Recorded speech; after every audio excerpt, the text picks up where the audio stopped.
all know the millennials have their pause. Hey, Chris. Katie. I'm at a Chibo Express. Hey, Meg. The hits just keep on coming. Hi, Abby. अब जब भारत दुनिया का But we, as Gen Z, apparently have what is being called the Gen Z stare.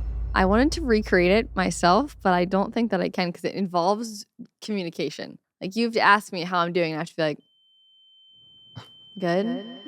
On all of the TikToks I found, this guy, frankly, did it the best, so I'm going to play this one. Hi, how are you? Okay. I'll take a hazelnut cold foam cold brew, please. What size? Pardon?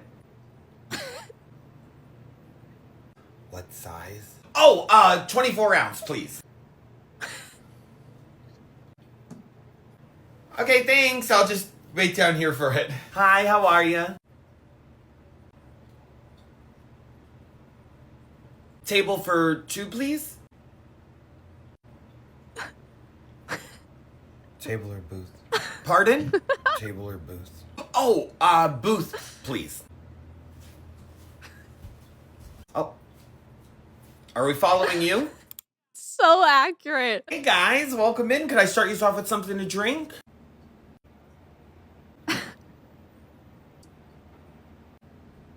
Are you thirsty or?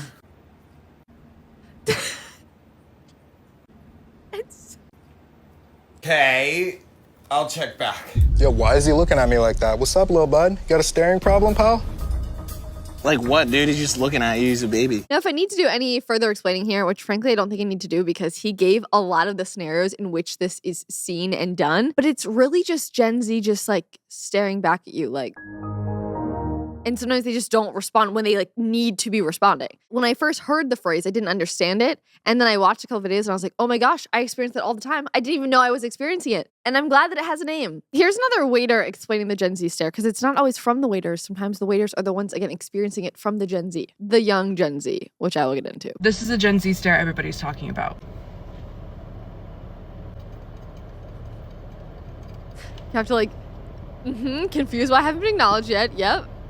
They just look at you. That's the stare. And then they make you feel dumb or stupid for like wanting to order a coffee or wanting to like get seated at a table. I mean, I am in real time. This is blowing my mind because again, I've been experiencing this and I just didn't realize that this was like a phenomenon. What would you like? Can I just get like a, I don't know, like a sandwich? Like, what do your sandwiches usually come with? It depends what kind of sandwich. I was maybe thinking about like the Chipotle chicken. What does that come with? Chipotle and chicken. Yeah, is there like mayo or like lettuce? Being jerks. Or like, is it just Chipotle sauce and chicken? Yeah, it has tomato. There's the lettuce information. is extra. It's literally me when I ask, is your chai like sweeter or spicier? Because that is a fair question to ask about a chai latte, and I just look at you like, well, give me an answer because there is one. Today, Junior. TikTok just quickly became a barrage of everyone giving their Gen Z stare experiences. Hi, welcome to this establishment. How can I help you? Hi.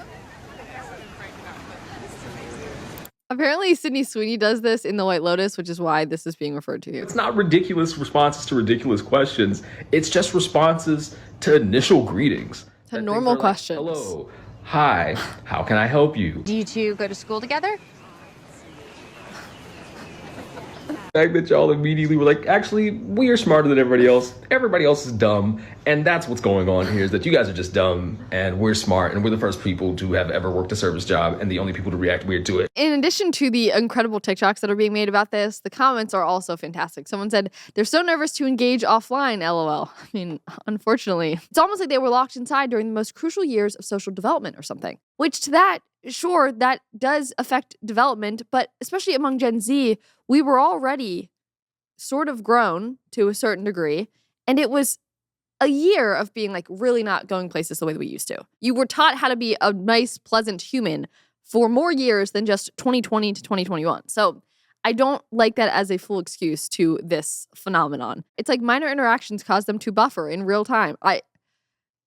Yeah, They're annoyed that anyone is bothering them. I mean, again, even if they work at the coffee shop and you need to talk to them to get your coffee, it's still like a bother. We clearly need to go back to some normal human interactions. We also need to go back to making sure that we're just eating normal human foods, like Balance of Nature. Because Balance of Nature is a fantastic way to get whole fruit and vegetables daily, especially for those of you focused on creating a healthier and happier lifestyle. Nature is pretty good at giving us the nutrients we need through our fruits and vegetables. So Balance of Nature takes those fruits and vegetables, they freeze dry them, turn them into a powder, and then put them into a capsule. Then all you have to do is take those capsules every day and your body knows exactly what to do with them. Because they're natural. Unlike how our Gen Zs, we don't know how to interact because we're used to dealing with unnatural. There's a science here. And Balance of Nature is just one ingredient of a balanced lifestyle and has no intention to replace a healthy diet, exercise, sleep, or any other healthy habits. It is intended to be used in concert with those other healthy habits. I love taking my Balance of Nature, especially when I'm on the road. They're just super easy to pack and bring along with me to make sure that I'm getting those good daily nutrients in my body every single day. So if you guys want to give Balance of Nature a try, you can go to balanceofnature.com and use promo code Conrad for 35% off your first order as a preferred customer, plus you'll get a free bottle of fiber and spice. That's balanceofnature.com, promo code Conrad today. Back to the unnatural Gen Z stare. It's the why are you talking to me stare. Truly. There's a sense of feeling almost gaslit. Like, am I not supposed to be ordering to you? Am I not supposed to be coming to you to get seated? Like, what? Maybe it is that they are just too chronically online to realize that in between yourself speaking, you have to actually engage with the other person you're communicating with. It's not just online where you just text, then you go back and you text. Like, you actually have to keep the communication going, even with your facial expressions. That's all part of human communication. But they just zone out in between the times in which they're forced to respond. Everything you're saying is going in one ear and out the other. It's also these kind of trends that make me realize that I am actively sharing a generation with 13-year-olds. So, yes, are they technically right to call it Gen Z? Yeah, but does it feel weird as a 28-year-old to also be in that same camp? Yes. I think Gen Z should be split up into like older Gen Z and younger Gen Z because we have totally different things going on. Like, I still feel the need to book tickets on a desktop computer. What is okay, boomer? Thank you. It stresses me out to book them on a phone. I feel like that is you can book on a desktop with big purchases, older Gen Z. When you can book it on your phone, young Gen Z.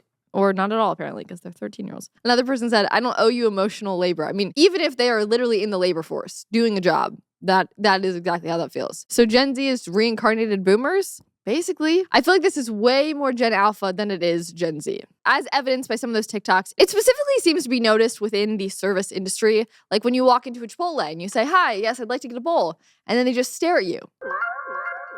So then you start describing what you want in your bowl, but they still haven't even addressed your presence, let alone the fact that now you've asked for a bowl. I mean, it's truly something. As an elder Gen Z, I had not heard of this term until yesterday, but now I can't unhear or unsee it from anything. The problem is that now that Gen Zs are being called out for something cringy that they do, instead of owning up to it the way millennials have owned up to the millennial pause, instead they're now trying to take it, twist it, and turn it into their own narrative and be like, no, we're not doing a Gen Z stare. We're just reacting to what you're doing that's stupid. Come on, you gotta own up to this. Okay, there is a huge difference between something that's called the customer service stare, okay, and believe me, I know what that is, and genuinely staring off into the distance like you have no idea how to communicate with other human beings. As he mentioned, in response to this revelation about the Gen Z stare, many Gen Z were coming out defending themselves and basically just saying, no, now we're just unwilling to hide our annoyance toward dumb questions, so we're not gonna fake it, we're just gonna not respond. And my response to that is, y'all were not the first people in the world to work a customer service job, and you certainly will not be the last. Honestly, working in customer service is basically a rite of passage that we all must go through at one point or another in our lives. And it is there that you should learn patience and manners, even in the face of dealing with difficult people.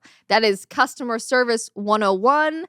As a waiter and then tropical smoothie employee for years, I know, I get it. So no, this is not just the customer service stare. This is something deeper, okay? And I say this as a Gen Z, but I'm talking to the younger Gen Z because there is a divide here. And here's an example of Gen Z defending themselves, just so we can kind of understand their perspective. The Gen Z stare. Okay, here we go. Imagine this. I'm the host at a restaurant. Hey, how can I help you guys? Oh, you work here? Yes. Oh, okay, so, can we just seat ourselves or anything like that? It says wait for the host to seat you. Oh, okay. I'm already feeling the sass. But I can see you guys right over there. Is that okay? Yes, that is perfect. Thank you so much. Oh, hey, excuse me. Can you help me? Yeah, what can I help you with? Can I order the taco and then can I get some water on the side? The waiter takes your order. See, that's an example of the customer service stare. Okay, Gen Z, that's customer service. That is not just Gen Z staring into oblivion stare because she's annoyed.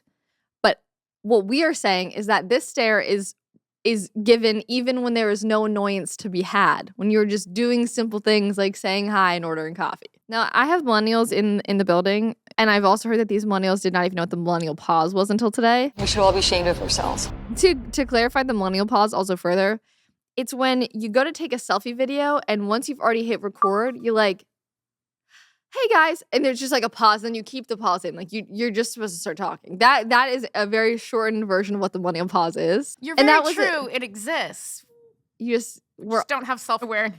See, like that, I've never heard that before. That's actually shocking. kind of funny. That was like, it's like a cultural phenomenon. Like I feel like the first bash at millennials was via the millennial pause. Like that was the first way to distinguish, like, well, the millennials, they like pause in their little videos. Honestly, the more that I've thought about this, it goes way deeper than customer service. It happens in normal interactions too. Like even when you just simply have eye contact with someone or you smile, maybe you walk past them, there's a blankness. You get a blank stare. And no, we can't exclusively blame this on COVID, but maybe we can attribute it to the lack of human interaction at large because of the time spent staring blankly through a screen. That has to affect our daily life. If we're like this for the first time in human history, like that often, it's gonna come across in the way we like interact, over time.